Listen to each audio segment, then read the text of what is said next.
la deuxième année consécutive, Marrakech a abrité la conférence africaine sur la réduction des risques en matière de santé. Un thème central a été au cœur du débat: santé en Afrique, eau, environnement et sécurité alimentaire. Dans son discours d'ouverture, Saïd Hamzazi, professeur et ancien ministre de l'Éducation nationale et de l'Enseignement supérieur, est revenu sur le séisme dévastateur ayant secoué la région du Haut-Atlas au sud de Marrakech le 8 septembre dernier. Je voudrais exprimer ma fierté quant à la gestion royale de cette crise, une gestion proactive, une gestion efficiente qui a donné lieu à un certain nombre de programmes de développement de ces régions sinistrées. Le gouvernement aujourd'hui, à travers l'agence de développement des provinces du Haut-Atlas qui vient d'être créée aujourd'hui au Conseil de gouvernement, va pouvoir mobiliser ces 120 milliards de dirhams sur 5 années et développer un programme ambitieux et très soutenu pour venir en aide à ces 4,2 millions des 5 provinces et la préfecture de Marrakech. Nous pouvons être fiers de l'élan de solidarité exprimé par tous les Marocains.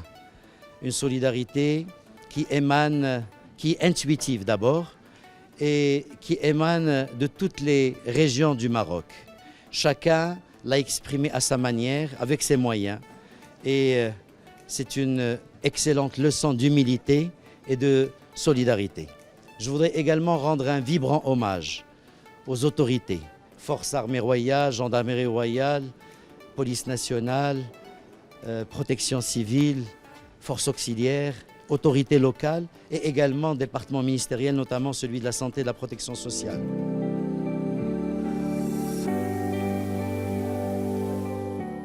L'ancien ministre a également présidé le panel catastrophes naturelles, réduction des risques et gestion des urgences.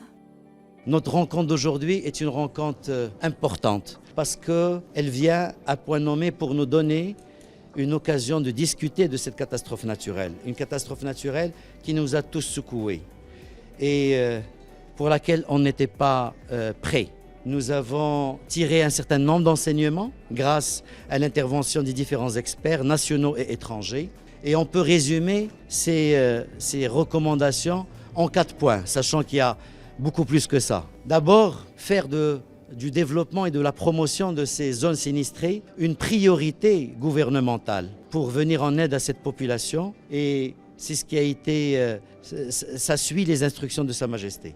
Deuxièmement, comment préserver ce capital naturel, culturel que revêt cette région, dans la mesure où il constitue aujourd'hui une attractivité internationale, mais également le souci de la restructuration de ce paysage, de cet habitat, en respectant le savoir-faire local, en donnant l'occasion de nous concerter avec la population locale pour voir quel type d'habitat ils recherchent.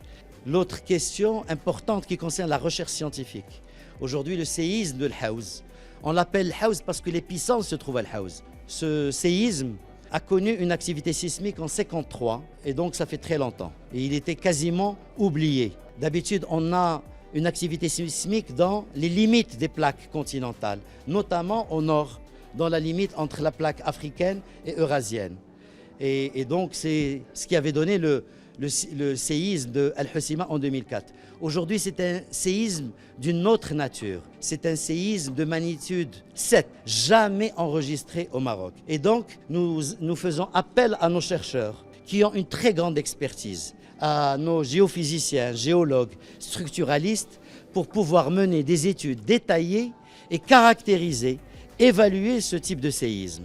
L'autre aspect, c'est que, comme vous le savez tous, il y a un projet de loi concernant la montagne.